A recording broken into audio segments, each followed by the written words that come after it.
back, relax, and maybe get yourself a snack. Me and you gonna have a little chat about books.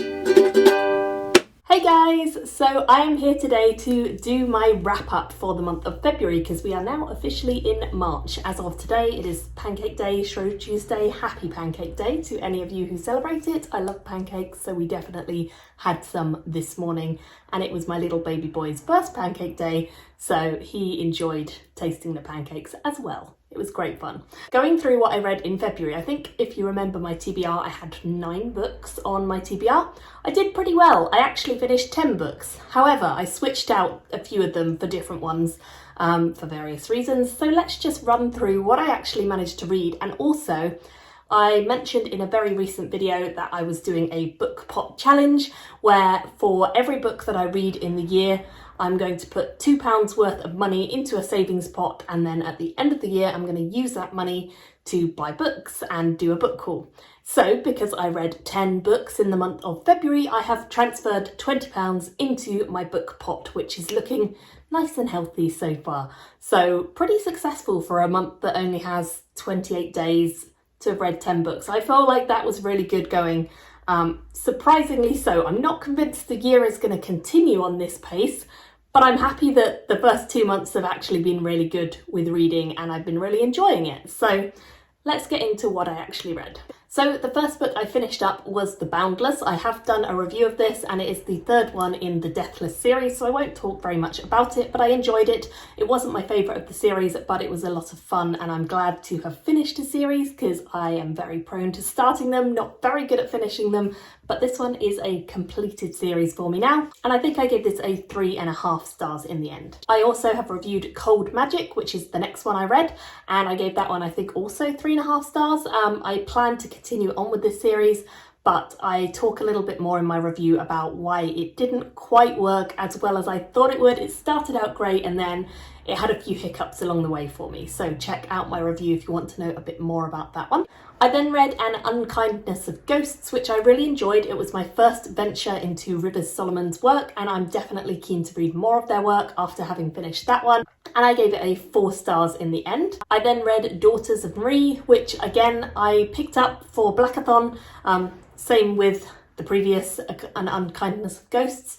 And I really didn't know what to expect from this. It had been a long time since I was sent this one, but I enjoyed it. I just didn't think it had sort of lasting power. I gave this a 3 stars. It was a very easy read, but probably not a series that was really drawing me back in. However, I did notice, and I don't know if you guys have Audible or not, but I do.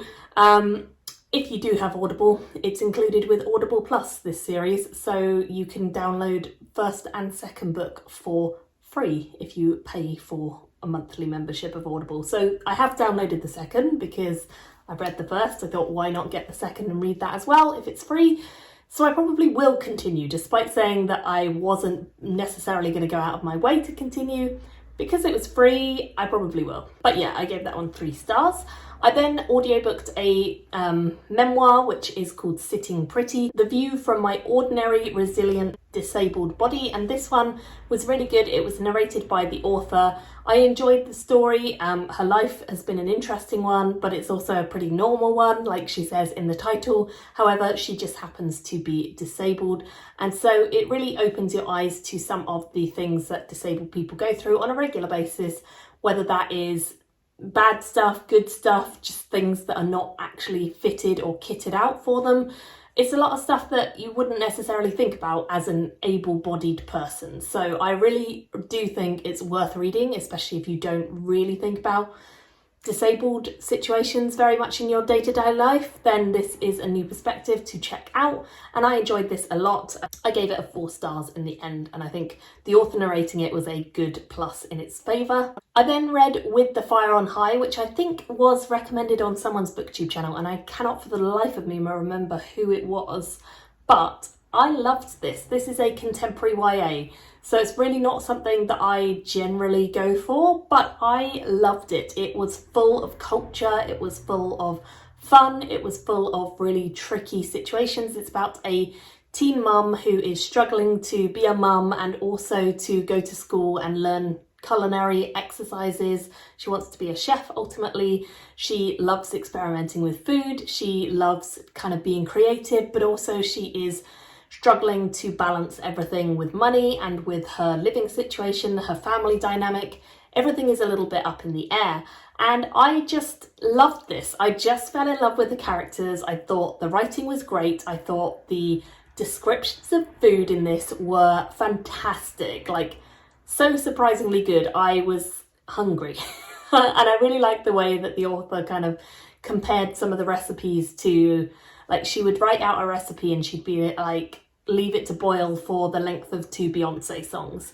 So it wasn't a specific time, it was just like a feeling, you know, like those 2 songs would be enough time for whatever it was to cook. And I liked the comparison she did. I just thought this was really fun. It was very different to a lot of YA that I've read, especially contemporary YA. It was really refreshing, a nice palate cleanser for me between like lots of big chunky fantasy reads.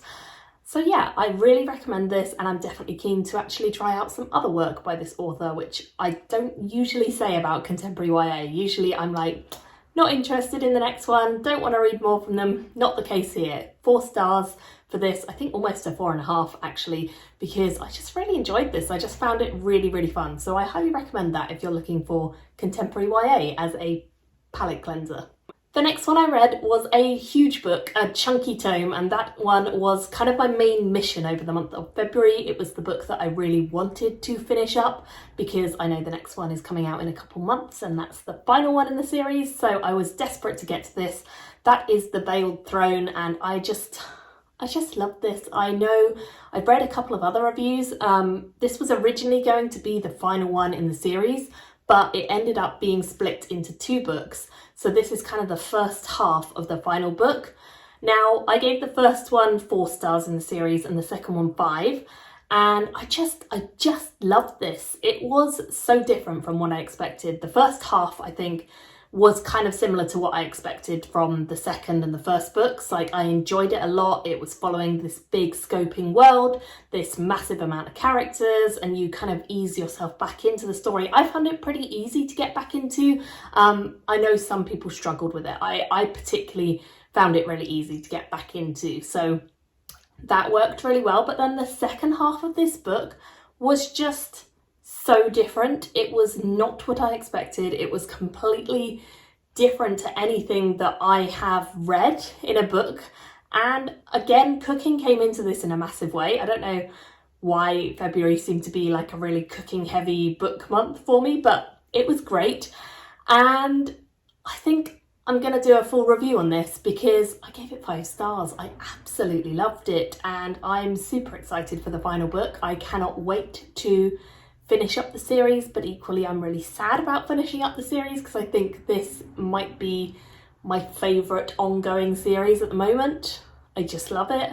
And until Robin Hobb brings out a new series, which I don't know if she will, this is definitely kind of my ongoing favourite author who's writing right now, a big epic series. So I'm going to be really sad when this is over, but I do know that Ken Liu is like always writing things, so I'm sure he will bring out other stuff, but 5 stars for this one. Definitely my favourite book of the month. Next up, I read All Her Fault, which was my work book club book. I gave this one 4 stars. For a thriller, it was quite surprising. I actually found myself very much enjoying this. There were a lot of twists and turns that I didn't necessarily see coming, and it was fun. I'm looking forward to talking about it. We're going to be discussing it at work in the next few days, actually. So yeah, excited to kind of see what everyone else thought. But I think I've heard good things from some of the others, and it'll be a fun one to chat about, that's for sure. Next up, I read House of Sky and Breath, which is the second one in the Crescent City series by Sarah J Maas. I really enjoyed this. I audiobooked it. It was a big chunky one, but I got through it pretty quick, and lots happens. If you've read it, you know what I mean, because the ending. So that's all I'm going to say. But I gave it 4 stars. I really enjoyed it. I think I gave the first one 4 stars as well. So definitely staying on the same level, which is great. The ending was very dramatic. It definitely leaves a lot open and a lot to come. So I'm intrigued about what will happen next and where she's taking it. I also don't know, and if any of you do know, let me know, Is this going to be a 3-book series, or is she just going to keep writing them? Because I know Sarah J Maas seems to start off a lot of trilogies and then just keeps writing in the world and ends up with like lots more than a trilogy going on. So I don't know how many books are planned for this, maybe 4 because there's 4 different houses. I'm interested to see where she's going next and what she's going to do with it. If you've read it, send me a message. What did you think of the ending? Because that was drama. The final one that I finished up in the month of February was The Lord of Starial. And this one I read for the SBFBO semi-finalist book club, and I very much found this an easy read. It wasn't something that stood out super massively to me. It was kind of a fantasy of manners, dark fae mixed bag. It has a really feisty main character called Heta, which I liked a lot, but it also has some pitfalls. It's a little bit romance heavy for my liking, a lot of pining, which I don't love.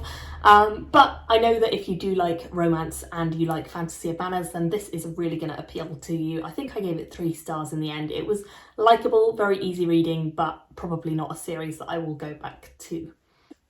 And that is it. Those are the 10 books that I managed to finish up and read in February. It's now the 1st of March, and actually I started a book yesterday on the last day of February and I have finished it already. And I currently have 3 other books ongoing.